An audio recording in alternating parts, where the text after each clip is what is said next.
샬롬 9월 19일 토요일입니다. 이번 한 주간 우리를 인도하시고 보호하신 하나님을 찬양하며 침묵으로 기도하겠습니다. 이 시간 우리의 마음을 열고 시편 112편 4절 5절 말씀을 읽겠습니다. 정직한 자들에게는 흑암 중에 빛이 일어나나니 그는 자비롭고 긍휼이 많으며 의로운 이로다. 은혜를 베풀며 꾸어주는 자는 잘 되나니 그 일을 정의로 행하리로다. 정직한 자들에게는 흑암 중에 빛이 일어나나니 그는 자비롭고 긍휼이 많으며 의로운 이로다. 은혜를 베풀며 꾸어주는 자는 잘 되나니 그 일을 정의로 행하리로다. 정직한 자들에게는 흑암 중에 빛이 일어나나니 그는 자비롭고 긍휼이 많으며 의로운 이로다. 은혜를 베풀며 꾸어주는 자는 잘 되나니 그 일을 정의로 행하리로다.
오늘 함께 묵상하실 말씀은 베드로 전서 2장 13절에서 17절 말씀입니다.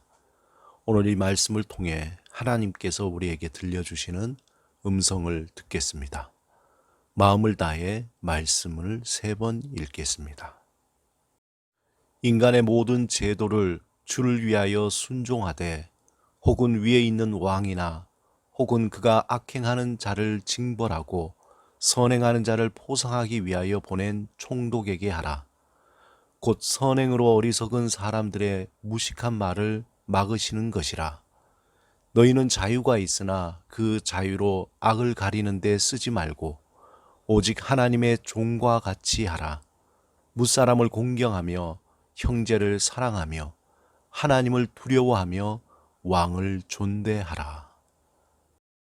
인간의 모든 제도를 주를 위하여 순종하되 혹은 위에 있는 왕이나 혹은 그가 악행하는 자를 징벌하고 선행하는 자를 포상하기 위하여 보낸 총독에게 하라.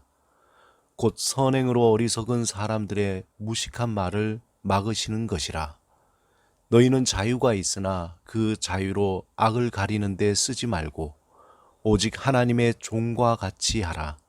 무사람을 공경하며 형제를 사랑하며 하나님을 두려워하며 왕을 존대하라. 인간의 모든 제도를 주를 위하여 순종하되 혹은 위에 있는 왕이나 혹은 그가 악행하는 자를 징벌하고 선행하는 자를 포상하기 위하여 보낸 총독에게 하라. 곧 선행으로 어리석은 사람들의 무식한 말을 막으시는 것이라. 너희는 자유가 있으나 그 자유로 악을 가리는 데 쓰지 말고 오직 하나님의 종과 같이 하라. 무사람을 공경하며 형제를 사랑하며 하나님을 두려워하며 왕을 존대하라.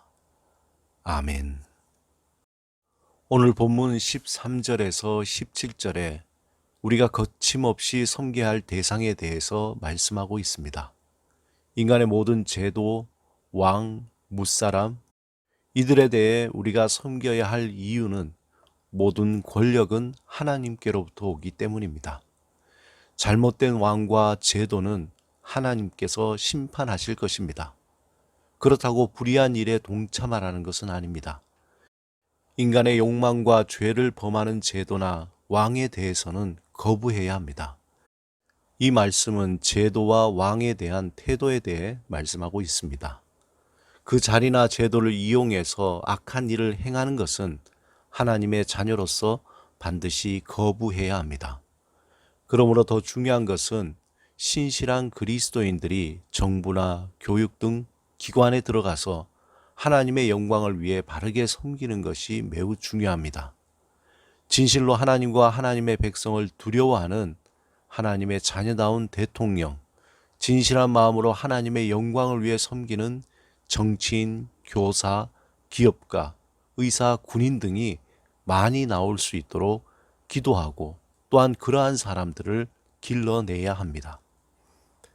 특별히 베드로는 본문 16절에 우리가 예수 그리스도 안에서 얻은 죄에서 자유함으로 악을 가리는 데 쓰지 말고 오직 하나님의 종으로 섬기는 데 사용하라고 권면합니다. 우리가 예수 밖에 있을 때에는 죄의 권세 아래서 공중 권세 잡은 자에 이끌려 육체의 욕심을 따라 살았습니다. 이제는 우리는 예수 그리스도 안에서 하나님의 뜻을 따라 살 수 있는 자유를 얻었습니다. 그러므로 이 자유로 무사람을 공경하고 형제를 사랑하며 하나님을 더욱더 섬기는 삶에 사용해야 합니다. 어떤 사람은 이렇게 이야기합니다. 내가 세상에서 온갖 하고 싶은 것 다 하고 마지막에 예수를 믿으면 되겠네. 또 어떤 사람은 내가 예수를 믿고 자유롭게 되었으니 이제 아무렇게 살아도 되겠네. 이 말은 너무 단순 무식한 말입니다. 믿음이라는 것이 그렇게 귀해주의적이고 방종할 수 있는 것이 아닙니다. 이것은 거짓 믿음입니다. 만약 우리가 진정한 믿음을 가졌다면 예수를 믿고 난 후에 우리에게 주어진 자유로 하나님의 뜻을 따라 순종하며 살고 싶어집니다. 때로는 죄의 습관 때문에 헛된 욕심과 소망을 따라 살아갈 수 있습니다. 하지만 그곳에 머물지 않고 이내 우리의 마음을 하나님을 향해 돌이켜 회개하여 또다시 하나님의 뜻을 따라 사는 믿음의 여정을 걷게 됩니다. 진정한 믿음은 하나님을 향해 걷는 것이 더 마음이 편하고 기쁨이 충만하고 진정한 자유함을 줍니다. 만약 그렇지 않다면 그 믿음은 가짜일 수가 있습니다.